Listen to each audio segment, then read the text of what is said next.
Este vídeo va dedicado a cualquier persona a la que le interese saber y aprender, pero sobre todo va dedicado a esos estudiantes de psicología que acaban de aterrizar en este campo de conocimiento y se encuentran ante muchas perspectivas y puntos de vista respecto al objeto de estudio de la psicología. Esto no es más que un punto de partida. Yo también estoy inmerso en esta movida epistemológica que es la filosofía al respecto de la ciencia y de la psicología, y en realidad considero que es muy importante para cualquier estudiante de cualquier rama de conocimiento acercarse a la filosofía que sustenta sus hallazgos o sus cuerpos de conocimiento. No me importa en qué punto del viaje estemos, pero sí me importa el medio mediante el que nos movamos. Y si no nos movemos con coherencia y con precisión y con lógica, estaremos perdidos y seremos caldo de cultivo de todos esos pensamientos mágicos que tan mal hacen a la sociedad, realmente, cuando dejamos de lado aquellas cosas que mediante la evidencia podemos determinar que funcionan o funcionan mejor que esa otra cosa. La psicología mantiene su nombre desde épocas en las que no era lo que ahora.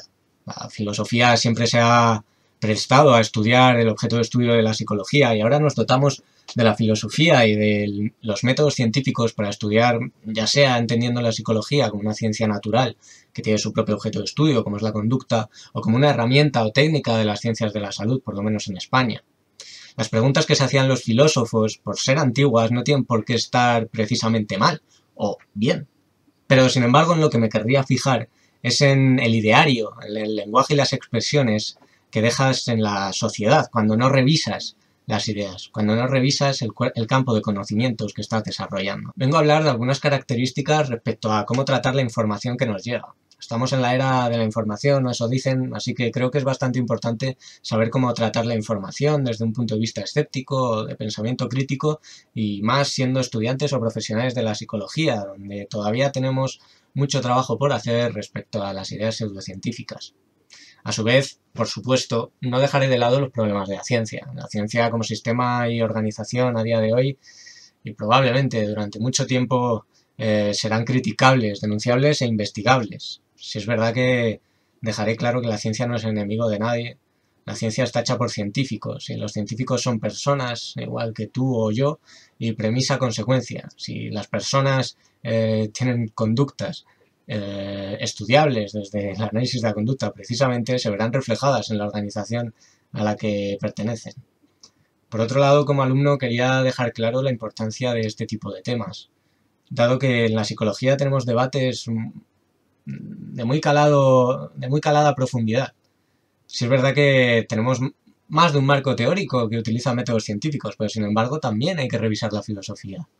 De hecho, no pensar que la filosofía tenga cosas que decir me parece una postura relativamente cientificista, positivista, exagerada, que no hace bien a ninguna ciencia ni a ningún campo de conocimientos. En primer lugar, vamos a hablar del escepticismo. Y leo: me da la impresión de que lo que hace falta es un equilibrio exquisito entre dos necesidades contrapuestas, un análisis escrupulosamente escéptico de todas las hipótesis que se nos presenten y, al mismo tiempo, una enorme disposición a aceptar ideas nuevas. Por una parte, si solo se es escéptico, ninguna idea nueva calará, pues uno nunca aprendería nada nuevo y se convertiría en un viejo malhumorado convencido de que la estupidez gobierna el mundo. Y además encontraría, por supuesto, muchos datos que lo avalasen.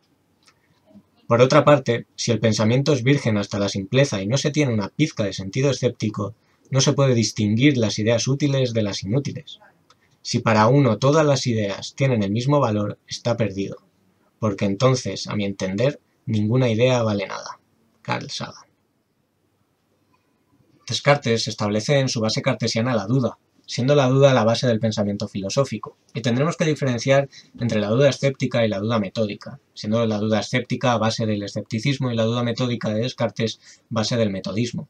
La duda escéptica, así entre nosotros, sería más o menos esa duda ante todo, ante cualquier cosa, llegando a poner en duda prácticamente todo. Nada puede ser completamente cierto, en una posición constante en la cual deberemos poner en duda cualquier verdad que nos pongan delante. Y por otra parte, la duda metódica de Descartes no es tanto dudar por dudar, sino qué necesito para creer en algo.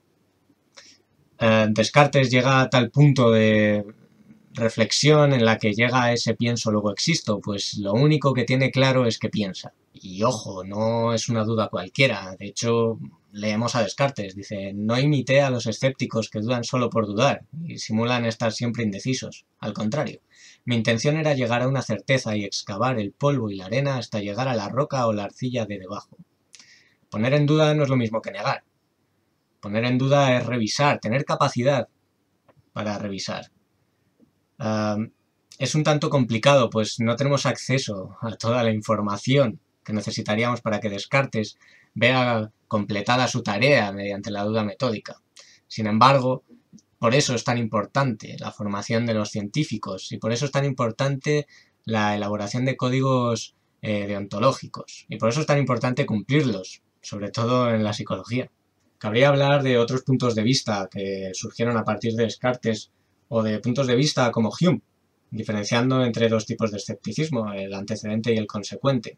Sin embargo, querría avanzar y solo dejar este vídeo como un pequeño grano de arena en la estimulación por la curiosidad respecto al escepticismo, el pensamiento crítico y el eclecticismo. Por mi parte, así ha sido. Sin embargo, quería avanzar hablando de unos pilares de la ciencia, propuestos por el célebre Popper, filósofo de la ciencia, y que no es otra cosa que el falsacionismo, la falsable, ¿no? La falsabilidad. La versión más extendida nos dice que toda proposición científica válida debe ser capaz de ser puesta a prueba, falsable o refutada. Toda teoría o ley científica deberá estar abierta a su revisión, por muy fundamental que sea. Y un ejemplo clásico, por ejemplo, sería el célebre caso del color del cisne. Todos los habitantes de Europa podríamos decir que los cisnes son blancos. Y efectivamente todos los cisnes que podemos ver son blancos. Pero sin embargo bastaría con ver un cisne de otro color para entender que los cisnes no tienen por qué ser blancos. Esa es una manera de falsar la teoría del cisne blanco. Respecto al pensamiento crítico empezaré citando a Peter Faccione, el cual nos hablaba sobre la relación bidireccional entre el pensamiento crítico y la investigación científica. El pensamiento crítico y la investigación se relacionan y a mayor pensamiento crítico por parte de los científicos, investigaciones científicas de mayor calidad. Por otra parte, siguiendo con la idea de Descartes, podríamos decir que todos pensamos. Y Fernando Fuentes Pinzón, filósofo, argumentaba a través de las líneas de, perdonad la pronunciación porque no tengo ni idea de francés, Rancière, decía: actuar con el pensamiento es propio de todos, por ende de nadie en particular. Por tanto, en realidad, si todos somos capaces de pensar, estableciendo esta base, ¿no será interesante estudiar cómo pensar? Pues bien, la filosofía trata de esto, de enseñar a pensar. Y Peter Faccione nos cita algunas pautas mediante las cuales establecer un pensamiento crítico o un ideal de pensamiento crítico. Y cumplir estas características no te hace ser una super persona, no te hace ser premio Nobel de física cuántica ni premio Nobel de psicología. No hay. Ni premio Nobel de matemáticas, no hay. Ni premio Nobel de cualquier cosa. Simplemente será una manera de estudiar cómo tener un pensamiento crítico. Simple y llanamente. Y leo. El ideal del pensamiento crítico, un libro titulado Pensamiento crítico por parte de Peter Faccione en 2005. Será habitualmente inquisitivo, bien informado, confiado en la razón, de mente, entre muchas comillas, dada la puesta en duda que pongo de la mente, abierta, flexible, imparcial en la evaluación, honesto, prudente para emitir juicios, dispuesto para reconsiderar, claro sobre los problemas, ordenados en asuntos complejos, diligente en la búsqueda relevante de información, razonable hacia el hecho de criterios, enfuscado en la indagación, persistente en la búsqueda de resultados que sean tan precisos como el sujeto y las circunstancias permitan. Y siguiendo con algún que otro autor, he querido pasarme por Ortega y Gasset, que establece 4 reglas respecto a diferenciar entre el falso o mal contenido del bueno. El desarrollo que hace de estos puntos es bastante extenso y no da un titular concreto. Por tanto, yo he establecido estos 4 titulares y un mini desarrollo al respecto que he pensado a raíz de estos titulares. Leo. Para racionalizar tus ideas debes pensar en sus consecuencias y en qué se sostiene. Esto me ha hecho pensar en que la gente, por regla general, no trata la información y se deja llevar por sus creencias. Para racionalizar tus ideas debes pensar en sus consecuencias. Esto es importantísimo. Por ejemplo, la quimio, hay personas que dicen que no sirve de nada, que te tomes 4 plantitas y lo voy a denunciar. Joseph Pamies es una de esas personas. Por tanto, ante este tipo de argumentos, lo primero que tenemos que hacer es acudir a datos, pedirle datos, exigirle datos. Quien afirma algo es quien tiene la responsabilidad de demostrarlo. De acuerdo, dices que la quimio no sirve de nada. ¿Sabes la gravedad que tiene esto que dices? Y también debemos pensar en que lo sostiene. La biología es capaz de explicarte cómo son y cómo crecen y explicar la aparición de las células cancerígenas. Pero ¿acaso tú eres capaz de explicarme por qué aparecen las células cancerígenas?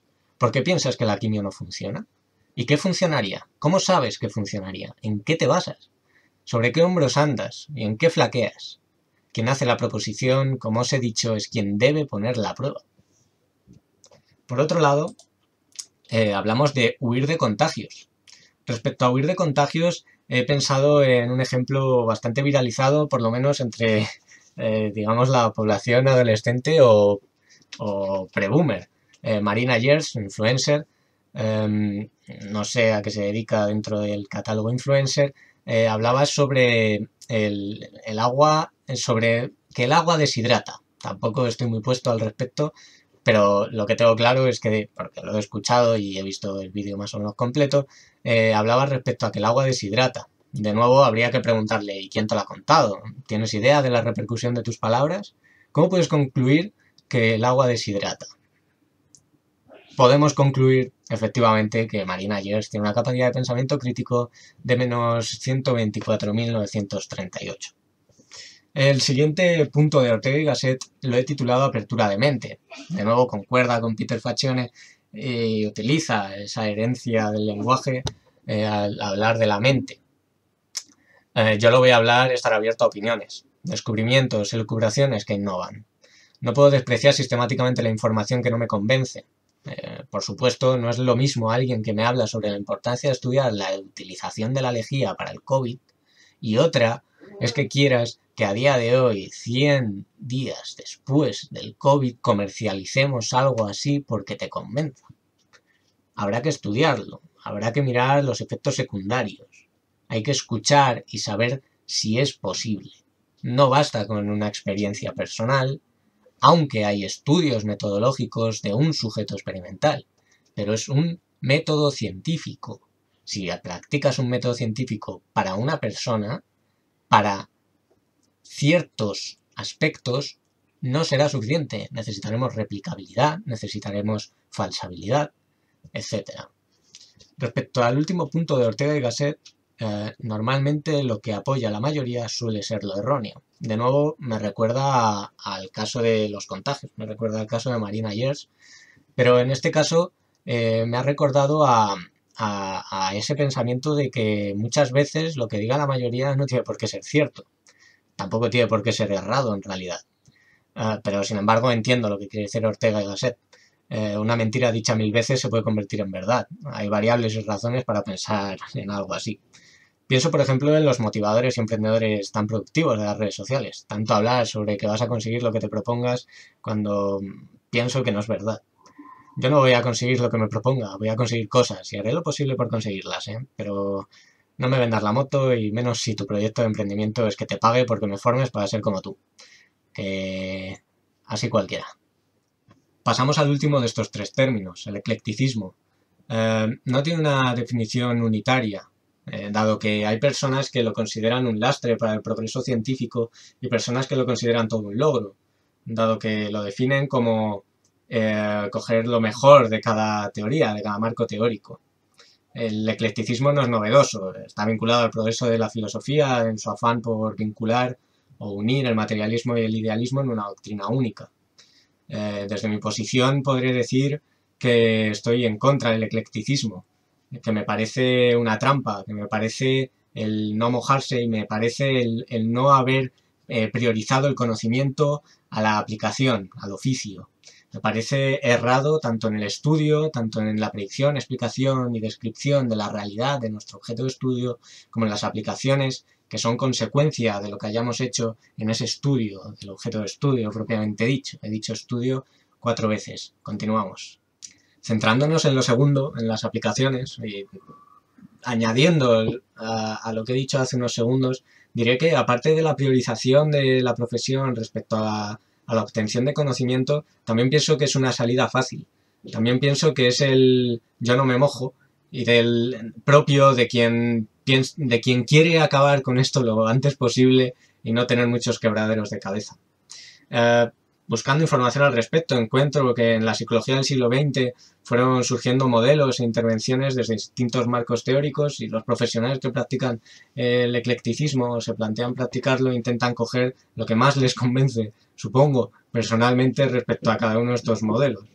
Me imagino que en psicología, no lo sé porque yo nunca he tenido ningún tipo de práctica profesional en la psicología, estas personas cogen lo mejor del análisis de la conducta, lo mejor de las ciencias cognitivas y de la neurociencia. Me imagino que tendrán sus propuestas teóricas. Sí he podido ver que se intentan muchas veces entremezclar distintas cosas, pero sinceramente, en mi humilde opinión, no entiendo cómo lo hacen si son cosas que se contradicen en sus bases filosóficas.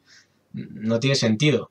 Y respecto a la defensa de no posicionarse, me parece que no posicionarse para mí es prácticamente una posición. Y pienso además que es imposible no posicionarse.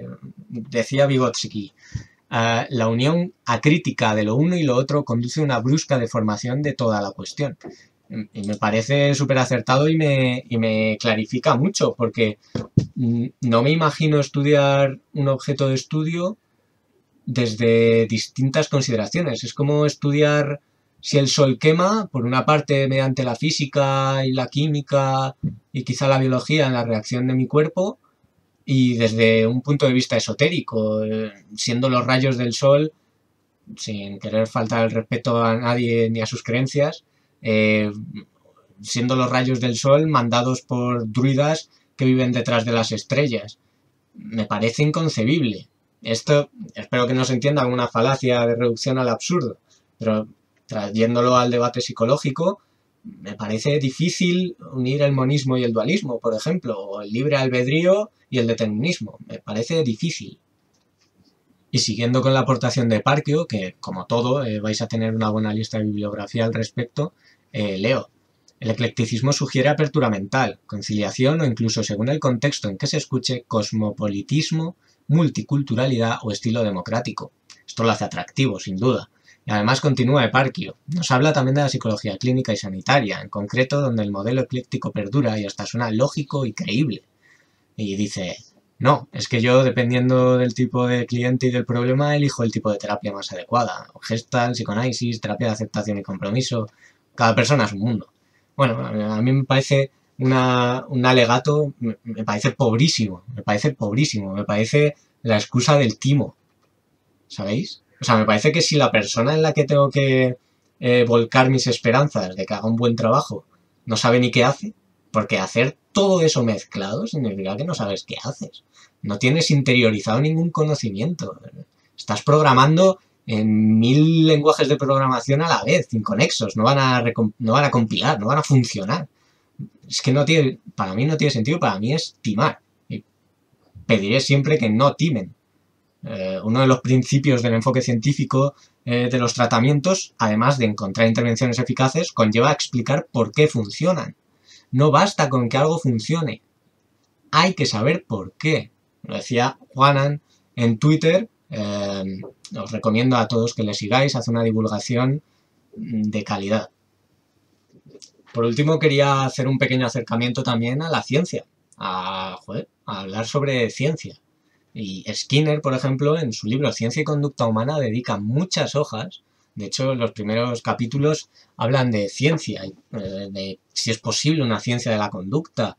Habla de filosofía. A mí me parece necesaria esa lectura. O sea, me parece que ser psicólogo sin haber leído, y a mí me falta mucho por leer sobre las ciencias cognitivas, por ejemplo, pero me parece que ser alumno de psicología y que ninguna lectura recomendada sea Ciencia y Conducta Humana o algún libro parecido, sí es verdad que esta es una pretensión muy valiente. Seguramente, por ejemplo, en libros de la UNED no esté la lectura obligada de Skinner, pero sí esté de un buen manual que esté basado, por ejemplo, si hablamos de condicionamiento operante, que tampoco es aquí la panacea del mundo, es una teoría más importante, pero una teoría, al fin y al cabo, seguramente pues valga la pena y sea suficiente en la formación de una persona. Pero entendedme cuando digo que en mi formación poco o nada he podido aprender al respecto de todo lo que he aprendido de psicología científica gracias a libros como Ciencia y Conducta Humana. Y por eso lo leo poco a poco, lo estoy releyendo, de hecho, la primera vez que lo leí no me enteré ni de cuarto, pero ahora lo estoy releyendo y comprendiéndolo mucho más y quiero que quede claro que no es un afán mío ni de nadie que se lea esto. En realidad debería ser lo más normal del mundo. Y algún día espero que sea lo más normal del mundo. Esto no quiere decir que solo tengamos que leer a favor de la ciencia. Esto quiere decir que la ciencia no es ninguna institución sagrada donde las personas que la rigen son superiores al resto de personas. La ciencia, en su mayoría, está hecha por científicos y son personas como tú y como yo. Y que de paso diré que muchas de ellas tienen contratos basura, tienen contratos precarios, sobre todo en países como España, y que no podemos huir de la denuncia de la situación de estas personas. Y recalcaré lo que recalcaba respecto a ser ateórico y objetivamente también me choca mucho encontrarme a personas que dicen ser apolíticas, cuando la política es lo que rige, por ejemplo, que estas personas tengan un contexto de determinada manera y que sin duda repercutirá en la calidad de su trabajo porque es imposible que no lo haga, sea el contexto que sea. Eso no quiere decir que no estén haciendo un buen trabajo. A mí me parece que hay muchas instituciones que hacen un trabajo impresionante, revisores, profesores. Es muchísimo trabajo y muchísima calidad de trabajo y visibilizarlo, bueno, pues nunca está mal. Leíamos, por ejemplo, os enseño siempre las portadas, pero la contraportada de Filosofía de la Ciencia, leemos, por ejemplo, preguntas que se plantean a lo largo del libro. ¿Qué hacen realmente los científicos? ¿Está la ciencia exenta de valores? ¿Cómo ha evolucionado la ciencia a lo largo de la historia? La ciencia está en todas partes. Nos ha permitido alcanzar el espacio exterior, descubrir la clave de la evolución humana y la cura de enfermedades que diezmaban poblaciones hace solo unas décadas. La ciencia también nos amenaza con los riesgos del holocausto nuclear, la eugenesia y la contaminación medioambiental. ¿Cómo se pueden reconciliar las ventajas de la ciencia con sus peligros? A lo largo del libro tenemos toda una crítica constructiva, útil, de la ciencia y que en ningún modo rechaza el método científico. En ningún modo deja la conclusión al lector de que deba tener unos pensamientos ajenos a algún método de obtención de conocimiento. Evidentemente el método científico no es el único de ellos. Sin embargo, en objetos de estudio como la psicología, es primordial que aparte de mirar el apartado filosófico y en el que estoy recalcando en este pequeño vídeo, también es muy importante que recalquemos la importancia de los modelos científicos respecto a la conducta. Y ya para terminar voy a dar unas pequeñas conclusiones de mi puño y letra, por decirlo de esta manera, de una manera distendida y bueno, por supuesto, no sé si lo he dicho, pero vamos, que no me importa estar equivocado, lo que me importaría sería que estuviese equivocado y nadie me dijese por qué. Porque mi único afán con esto, de verdad, que es aprender y entender la psicología. Eh, Creo que es muy loable y cualquier persona que quiera aportar tanto a favor de lo que ya pienso como en contra, estará encantado de leerlo, escucharlo o verlo. Como alumnos o potenciales profesores, porque habrá alumnos que los profesores de psicología algún día, se supone, muchos, fueron alumnos de psicología. Hay que seguir estimulando el escepticismo. Eso sí lo tengo clarísimo y no me parece ideal. No me parece, no me parece inalcanzable. Me parece lógico y normal. Y me parece que, como os he dicho ya alguna vez, en cualquier conversación va a surgir. Yo sé que mis padres ahora mismo son más críticos y escépticos sanos, tal como lo planteo o planteaba, que antes. Es cuestión de cuanta más gente sea capaz de tratar la información, más sentido tendrá que esta sea la era de la información, ¿sabéis? Y creo que no hace falta ser del CERN o del CSIC o de la NASA para interesarse por tratar la información. Creo que no hace falta ser experto, creo que hace falta, lo diré mediante esta expresión, tener los pies en la tierra y ser cauto. Basta con ser una persona normal que pueda permitirse preguntárselo, ¿sabéis? Por ejemplo, yo participo en una asociación y, y estoy con chicos, con chavales, y bueno, podéis ver, por ejemplo, en este diploma, donde se piensan que no les he incentivado a estudiar, cuando en realidad les he incentivado a estudiar más que ninguno, pero bueno. Les decía que tratasen las cosas con coherencia, que tratasen las cosas con lógica y que encontrasen el atractivo de aprender. Y que cuando encontrasen el atractivo de aprender todo les iba a parecer mucho más fácil.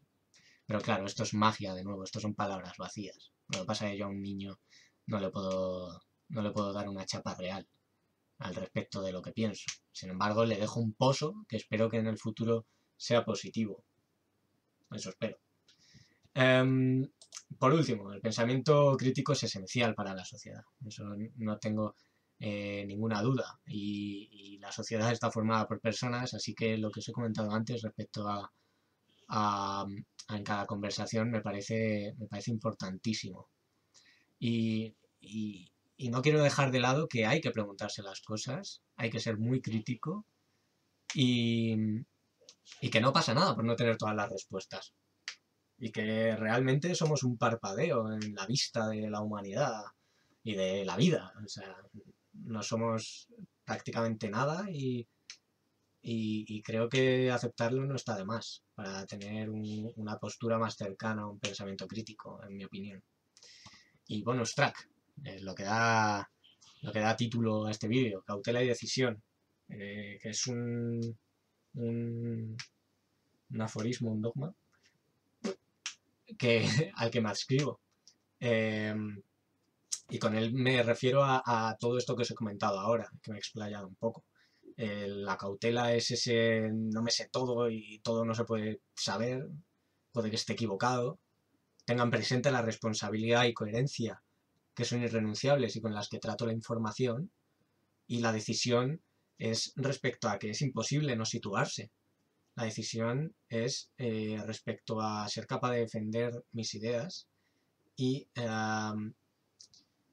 estar equivocado respecto a cómo, a la naturaleza de lo que estudio y no a mi actitud hacia ello. No sé si se entiende la diferencia. Es pensar si lo que me están presentando es coherente o no. Si me está presentando algo que contradice tantas y tantas informaciones que han sido válidas, lo voy a guardar en un cajón, no lo voy a tirar a la basura, pero lo voy a guardar en un cajón y lo voy a tratar con cuidado. Voy a ser muy cauteloso, pero mi decisión es ser cauteloso. Por tanto, en psicología tenemos que seguir y nadie tendrá el control, pero será lo que nosotros queramos que sea. Si queremos que sea científica, tendremos que estudiar la ciencia de la psicología. Tendremos que ser muy selectivos con la información que apoyamos. Y bueno, este es el final del vídeo. Os voy a dejar ahora unas frases que me parecen muy interesantes respecto a lo que he querido dar a entender con este vídeo. Recalcar de nuevo que es un breve acercamiento y que esto tiene que ser atractivo. No sé si lo hago atractivo, pero me encantaría que lo fuese, porque si no disfrutas aprendiendo no estás consiguiendo el objetivo que para mí es vivir. En realidad es algo importante, no es lo más importante del mundo, pero aprender y disfrutar me parece importante para cualquiera de nosotras, de las personas que estudian psicología. Muchas gracias y nada, nos vemos en la próxima.